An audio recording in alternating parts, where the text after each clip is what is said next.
Good morning बच्चों, आप कैसे हैं? अच्छे हैं?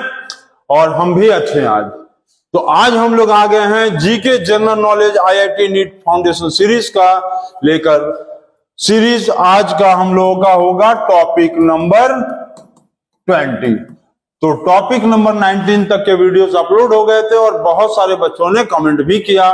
तो बहुत अच्छी बात है कि आप लोग कमेंट करते हैं। इसका मतलब है कि आप लोगों के अंदर सीखने की इच्छा है, और जिस बच्चे के अंदर सीखने की इच्छा है उसको कोई नहीं हरा सकता। No one can beat the student who is curious to know anything. ठीक, जो बच्चा क्यूरियस है किसी चीज को जानने के लिए, उसको कोई हरा ही नहीं सकता। ठीक, तो general knowledge GK IIT NEET junior foundation series में आज हम लोग देखेंगे टॉपिक नंबर 20। तो स्टार्ट कर दिया जाए और सभी बच्चे कॉपी निकालेंगे, क्वेश्चन लिखेंगे, कमेंट बॉक्स वाले क्वेश्चन का कमेंट भी बताएंगे। तो स्टार्ट कर दिया जाए। आप लोग कॉपी निकाल लीजिए जल्दी से।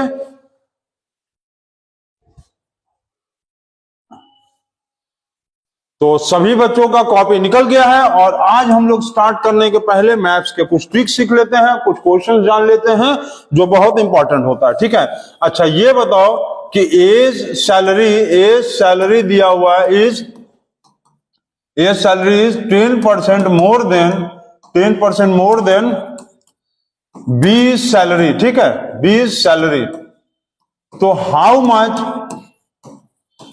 Much is B's salary less than A salary. A के सैलरी से बी का सैलरी कितना कम होगा? ए का सैलरी 10% बी के सैलरी से ज्यादा है, तो बी का सैलरी ए के सैलरी से कितना परसेंट कम होगा? तो कुछ बच्चे आंसर लिख देंगे 10%। बिल्कुल गलत हो जाएगा ये। तो आप क्या करोगे? ए और बी, यहां पर लिखा ए इज 10% मोर। 10% मोर का मतलब यदि 100 होगा तो ये हो गया 110। ए 10% ज्यादा है ना, तो बी यदि 100 होगा तो ये हो गया 100। तो दोनों का डिफरेंस कितना हो गया? 10। अब यहां पर ध्यान देना, आपको लिखा है लेस का मतलब आपको करना क्या है? डिनोमिनेटर में मोर, तो मोर का मतलब 110। दोनों में बड़ा तो यही है ना, 110 इंटू 100। तो ये हो गया आपको, अच्छा इंटू 100 भी था, इंटू 100। तो ये आ गया 100/11 इज इक्वल टू 9 होल 1/11%। ठीक, इसी तरह से हम आपको एक क्वेश्चन देते हैं, आप इसको कमेंट में हमको बताइए। चलिए, क्वेश्चन ये है कि cost of pen is 30% more than pencil.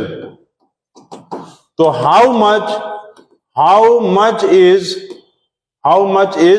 Cost of pencil less than pen. ठीक है, तो इस क्वेश्चन का आंसर आप हमको कमेंट बॉक्स में बताइए और देखें कि आप कौन कौन से बच्चे कमेंट में करते हैं। और सभी बच्चे, जितने भी बच्चे वीडियोस को देख रहे हैं, इस क्वेश्चन में आपको एक ही ट्रिक है कि लेस लिखा रहेगा तो नीचे बड़ा नंबर, मोर लिखा रहेगा तो नीचे छोटा नंबर, उल्टा, और फिर इंटू 100 करना है, बस आंसर आ जाएगा आपका। तो इस ट्रिक को अपनाइए और क्वेश्चन को बनाइए, कमेंट बॉक्स में आंसर भी बताइए। तो चलिए आज हम लोग स्टार्ट कर लेते हैं फिर से जीके जूनियर, क्या है, GK general knowledge IIT NEET junior foundation series का टॉपिक नंबर 20। तो आज का पहला क्वेश्चन क्या आ गया? फर्स्ट क्वेश्चन आ गया है आप लोगों के सामने, क्या है? चलिए जल्दी से पढ़िए। Thomas cup is associated with which sport? Thomas cup जो है वो किस स्पोर्ट से रिलेटेड है? तो Thomas cup is related with badminton. पता चल गया ना सभी को? Thomas cup is related with badminton. अच्छा, आप ये हमको बताओ कि Mary Kom is related with which sport? Is related with which sports? आप बता सकते हो कि मैरी कॉम किस स्पोर्ट्स के लिए जानी जाती हैं? कमेंट बॉक्स में बताएंगे इस क्वेश्चन का answer. Mary Kom is associated, मतलब Mary Kom is related with which sports? Mary Kom किस खेल से जुड़ी हैं? कमेंट बॉक्स में जल्दी से बताइए। और थॉमस कप किससे रिलेटेड है? थॉमस कप रिलेटेड है बैडमिंटन से। चलिए, हो गया, जल्दी से नोट करेंगे सभी बच्चे। हो गया, सभी बच्चों का हो गया, वेरी गुड। चलिए नेक्स्ट क्वेश्चन पे आ गए और क्वेश्चन नंबर 2 पे आ गए। दिया हुआ which is the busiest bridge in the India? India का सबसे बिजिएस्ट ब्रिज कौन है? तो इंडिया का सबसे बिजिएस्ट ब्रिज है, आपको पता है कौन सा? हावड़ा ब्रिज। हावड़ा ब्रिज कहां है? इन कोलकाता। कोलकाता, अच्छा कोलकाता के बारे में आपको एक चीज हम बताएं, बहुत इंटरेस्टिंग है। कोलकाता का नाम पहले कलकत्ता था और कोलकाता, तो कोलकाता का नाम कलकत्ता था और कलकत्ता नाम कैसे पड़ा, इसके पीछे एक छोटा सा कहानी आपको आज हम बता देते हैं। देखो अब हुआ क्या, हावड़ा ब्रिज कहां पर है, कोलकाता में, तो सबसे बिजिएस्ट ब्रिज क्या है, हावड़ा ब्रिज कोलकाता। अब एक्चुअल में क्या हुआ, बहुत पहले जो है ना एक अंग्रेज जो है वो कलकत्ता में स्टेशन पे उतरा और वहां पर जो है एक किसान जो है वो क्या कर रहा था, अपना फसल काट रहा था। तो उससे पूछा कि what is the name of the city, तो किसान तो पढ़ा लिखा नहीं था, वो सोचा कि ये पूछ रहा कि ये फसल कब काटे हो, तो बोलता है कल काटा। किसान जो है वो फॉरेनर से सोचता है ना, पूछ रहा है, वो सोचता है कि फॉरेनर हमसे पूछ रहा है ये फसल कब काटे हो, तो बोल देता है कल काटा, कल काटे थे, तो तब से कल काटा हो गया, ठीक है, कल काटा। तो हावड़ा ब्रिज जो है वो सबसे बिजिएस्ट ब्रिज है इंडिया का, कोलकाता में। तो ये ट्रिक आपको कैसा लगा, कलकत्ता का नाम कलकत्ता कैसे पड़ा, वो अभी आपको हम बताए थे, ठीक है। कमेंट बॉक्स में इस क्वेश्चन में आपसे हम ये पूछेंगे, which number has no Roman value, किस नंबर का रोमन वैल्यू नहीं होता है, किस नंबर का रोमन वैल्यू नहीं होता है, इसको आपको कमेंट बॉक्स में बताना है। Which number has no Roman value, कि कौन सा ऐसा नंबर है जिसका रोमन वैल्यू होता ही नहीं है, कमेंट बॉक्स में जल्दी से बताइए और इसको नोट भी करिए। चलिए हो गया ना, आगे बढ़ जाते हैं क्वेश्चन नंबर 3। क्वेश्चन नंबर 3 दिया, which city in the world known as the city of 7 hills, किस सिटी को सिटी ऑफ 7 हिल्स के नाम से जाना जाता है वर्ल्ड में। वर्ल्ड में कौन सा सिटी को सिटी ऑफ 7 हिल्स कहा जाता है, तो रोम। रोम कहां है, ये है इटली में, इटली या सांभर नहीं, हाँ रोम कहां है, इटली में। रोम को क्या है, सिटी ऑफ 7 हिल्स कहा जाता है, ठीक है। अच्छा ये बताइए, पिंक सिटी किसको कहा जाता है, pink city in India, pink city in India किसको कहा जाता है, कमेंट बॉक्स में बताएंगे, ठीक है। और पिंक सिटी इन इंडिया किसको कहा जाता है, जल्दी से बताइएगा कमेंट बॉक्स में, सभी बच्चे जल्दी से बताएंगे, इसको नोट करिए आप।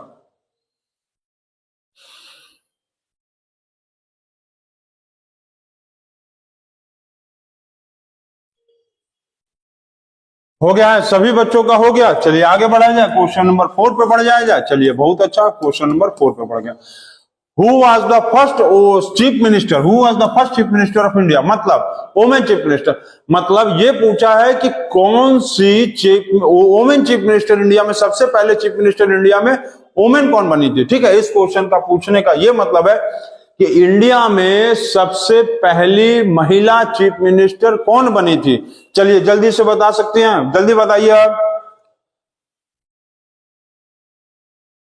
जल्दी से बताइए। Who was the first women chief minister in India, Suchitra Kripalani, SUCHETA, Suchitra Kripalani, ठीक है, सुचित्रा कृपलानी। ये जो है इंडिया में सबसे पहली महिला चीफ मिनिस्टर बनी थी, किस स्टेट की, अपने उत्तर प्रदेश की, Uttar Pradesh.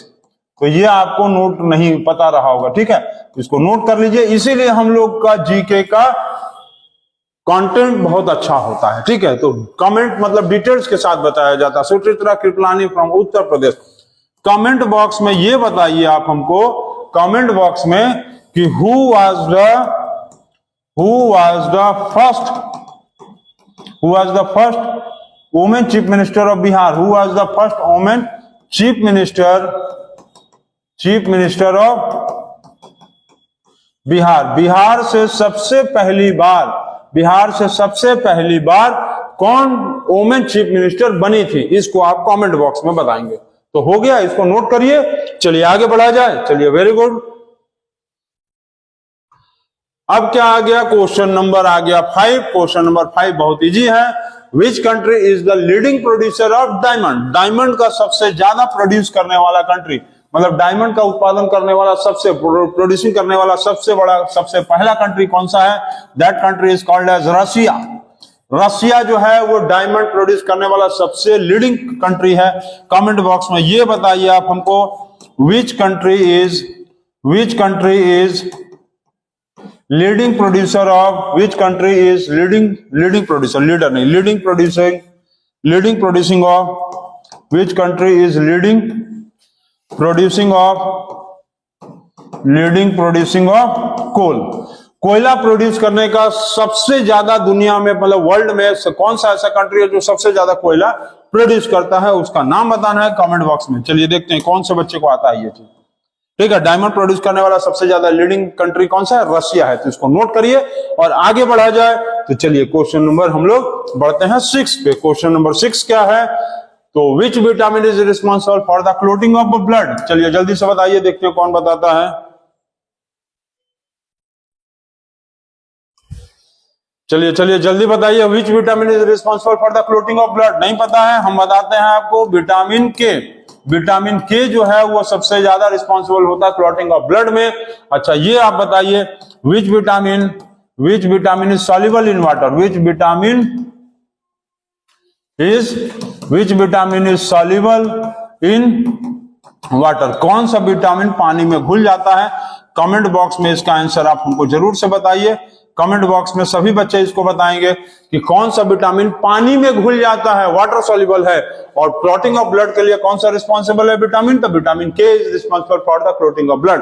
Clotting of blood का मतलब कभी कभी खून हम जैसे कट गया, खून निकलने लगता है, तो कुछ देर बाद देखोगे उसको पकड़े रहने से या ऐसे भी छोड़ देंगे तो कुछ देर बाद खून अपने आप बंद हो जाता है, बहना बंद हो जाता है। तो विटामिन के जो है उसको क्लॉट कर देता है। क्लॉट का मतलब थक्का जमा देता है और ब्लड वहां से निकलना बंद हो जाता है। That is called as the clotting of blood. तो नोट करिए। और which vitamin is responsible for which vitamin is soluble in water? Comment box में इसका आंसर बताइए। चलिए नेक्स्ट क्वेश्चन आ गया आपके सामने, very easy question. Who invented the dynamite? Dynamite का खोज किसने किया था? सभी बच्चों को पता है, डायनामाइट का खोज किया था अल्फ्रेड नोबेल ने। अल्फ्रेड नोबेल ने डायनामाइट का खोज किया था, invention.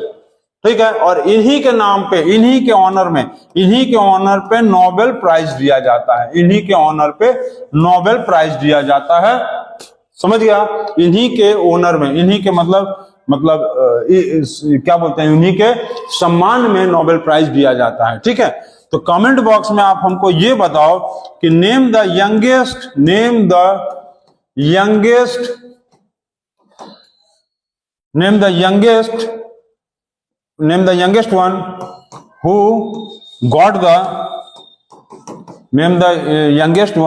Got the Nobel prize.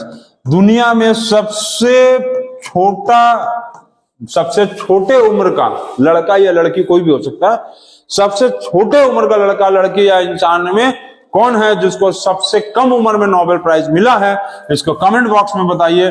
और इसके बारे में जान को आपको बहुत आश्चर्य होगा। एक लड़की है जिसको सबसे कम उम्र में नोबेल प्राइज मिला, और वो भी इसलिए मिला क्योंकि वो पढ़ाई के लिए लड़ी।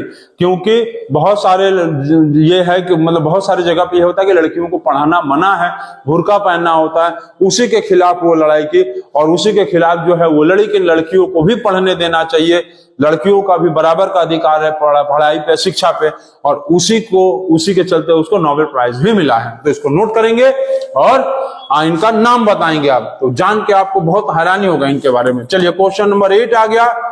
क्वेश्चन नंबर 8 क्या है? जल्दी से पढ़िए, जल्दी से, समय नहीं बर्बाद करना है। Where is the headquarter of the UNO? Where is the headquarter of UNO? UNO का हेडक्वार्टर कहां है? तो सबसे पहले आप सभी बच्चे ये जान लीजिए कि यूएनओ का फुल फॉर्म क्या होता है। तो United Nation Organization, United Nation Organization. ठीक है, United Nation Organization, United Nation Organization. ठीक है, तो इसका हेडक्वार्टर कहां है? जल्दी से आप बताइए हमको, कोई बता सकता है इसका हेडक्वार्टर कहां है? चलिए आपको हम बताते हैं। इसका हेडक्वार्टर जो है हेडक्वार्टर है इसका यूएसए में। कहां? New York USA. इसका हेडक्वार्टर कहां है? New York USA. अब आप सभी बच्चों को क्या करना है कि फुल फॉर्म बताना है यूएसए का फुल फॉर्म। आपको फुल फॉर्म बताना है यूएसए का फुल फॉर्म बताइए कमेंट बॉक्स में। और ये बहुत इजी फुल फॉर्म है, सभी बच्चे बता ही देंगे, तो बताइए जल्दी से। और ये आप समझ लीजिए कि यूएनओ मतलब यूनाइटेड नेशन ऑर्गेनाइजेशन, इसका हेडक्वार्टर कहां है? न्यूयॉर्क यूएसए में। तो नोट करिए जल्दी से।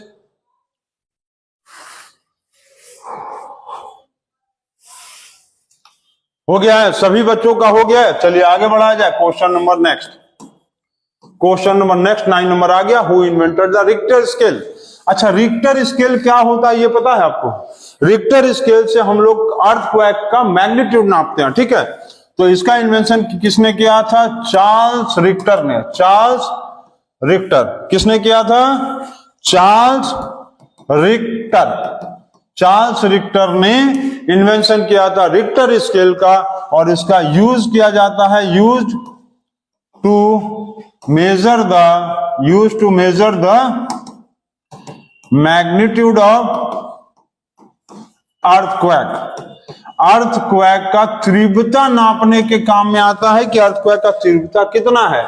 अच्छा, ये आपको पता है कि अर्थक्वेक का तीव्रता यदि मान लो 7 आ जाए रिक्टर स्केल पे 7, तो इसका मतलब समझ लो बहुत ज्यादा तबाही हो जाएगा, ठीक है। और कहीं 8 चला गया ना तो पूरा गायब हो जाएगा, समझ लेना। क्या चीज समझ गया? अपने से समझ लो क्या गायब हो जाएगा, पूरा अर्थ गायब हो जाएगा। 8-9 पे चला गया मतलब गायब, पूरा अर्थ गायब हो जाएगा। तो use to measure the magnitude of the earthquake. Earthquake के मैग्नीट्यूड को नापने के काम आता है, ठीक है। और magnitude of earthquake shocks, earthquake का जो झटका आता है ना, अर्थक्वेक का झटका आता है, उसके झटके को नापने के काम में आता है रिक्टर स्केल। इसका खोज किसने किया था? चार्ल्स रिक्टर ने। अच्छा, ये आप हमको कमेंट बॉक्स में बताओ कि study of earthquake is called as, study of earthquake is called as, चलो, study of earthquake is called as. Earthquake की पढ़ाई को हम लोग क्या कहते हैं ये आपको कमेंट बॉक्स में बताना, और सभी बच्चे बताएंगे। हमको पता है सभी बच्चे बताएंगे, क्योंकि सभी बच्चे जो है इस चैनल पे जो हम लोग के जीके क्विज देखते हैं और भी चीजों को पढ़ते हैं, हम लोग के चैनल पे पढ़ने वाले बच्चे ही बहुत तेज, हमको पता है। तो सभी बच्चे बिल्कुल बताएंगे। और एक चीज आप सभी बच्चों से रिक्वेस्ट किया जाएगा कि जितने भी बच्चे आप लोग वीडियोस को देखते हो, चैनल को आप लोग सब्सक्राइब जरूर करिए, और चैनल को मतलब वीडियोस को लाइक करिए। चैनल को तो लाइक कर ही रहे, तभी तो इसको देख रहे हैं, तो वीडियोस को भी लाइक कर दीजिए और आगे बढ़ जाइए। समझ गए? चलिए, अच्छा, एक चीज आपको पता है, एक चीज, एक दिन जो है ना एक आदमी कहीं जा रहा था, तो वहां पर वो बोला भैया कुछ हमको दे दीजिए।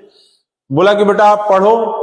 बोला हम क्यों पढ़े? तो बोलता है कि पढ़ोगे ना तो आपका भविष्य इतना आगे जाएगा, इतना आगे जाएगा कि सब लोग आपके बराबर पहुंचना चाहेंगे। और नहीं पढ़ोगे ना, नहीं पढ़ोगे तो क्या होगा कि इतना भविष्य आपका आगे जाएगा, इतना भविष्य आपका आगे जाएगा कि जहां भी जाओगे लोग बोलेंगे आगे जाओ। मतलब समझ गए? इसका मतलब है कि यदि नहीं पढ़ोगे तो जहां भी जाओगे बोलेंगे लोग आगे जाओ, मतलब भीख मांगना पड़ जाएगा। इसीलिए कहा जा रहा है कि पढ़ने पे ध्यान दो, क्योंकि पढ़ाई से ही आपकी बढ़ाई है। ठीक, बढ़ाई मतलब आप बढ़ने वाले हैं, ठीक है। तो मेरा चीज यदि अच्छा लग रहा होगा तो ध्यान से सुनिए और इसलिए पढ़िए। चलिए इसको नोट करिए। Who is known as the Indian Bismarck. Indian Bismarck मतलब इंडिया का स्तंभ किसको कहा जाता है? सरदार वल्लभ भाई पटेल। नोट करेंगे, सरदार वल्लभ भाई पटेल। सरदार वल्लभ भाई पटेल जी को इंडिया का बिस्मार्क कहा जाता है, मतलब इंडिया का स्तंभ कहा जाता है, स्तंभ। अच्छा, ये आप कमेंट बॉक्स में बताओ कि स्टैचू ऑफ, अच्छा ये चलो बताओ कि सरदार वल्लभ भाई पटेल जी का जो एक मूर्ति बना है इंडिया में, मतलब स्टैचू बना है, स्टैचू ऑफ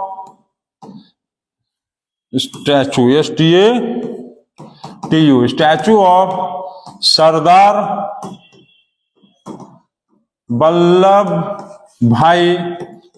वल्लभ भाई पटेल जी के statue of Sardar Vallabh bhai Patel is called as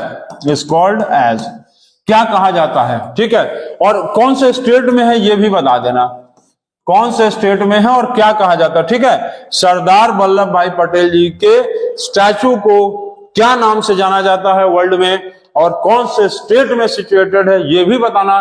और Sardar Vallabh bhai Patel is also called as the Indian Bismarck, ठीक है। तो इसको नोट करिए, और उम्मीद है आप लोगों को जीके का ये टॉपिक भी अच्छा लगा होगा। और आज हम लोगों का जीके का टॉपिक नंबर 20 एंड हो गया। 20 बिस्किट नहीं, 20 हम लोग का जीके का टॉपिक एंड हो गया। और सभी बच्चों से फिर से हम कहना चाहेंगे कि जितने भी बच्चे हम लोग को जीके के टॉपिक को देखते हैं, कमेंट बॉक्स वाले आंसर्स को जरूर आप उसको आंसर दीजिए, ताकि आप लोगों का भी कुछ नॉलेज बढ़े, आईक्यू लेवल बढ़े और सोचने समझने का तरीका थोड़ा बदलिए। पढ़िए, मन लगाकर पढ़िए। देखो, पढ़ाई वो जो चीज है ना कि जो आपको कहीं भी पहुंचा सकता है, दुनिया के किसी भी कोने, किसी जगह पे, किसी भी मुकाम तक पहुंचा देगा आपको। ठीक है, तो हमारी बात को ध्यान दें और पढ़िए। और आज के लिए बस इतना ही। Thank you and take care.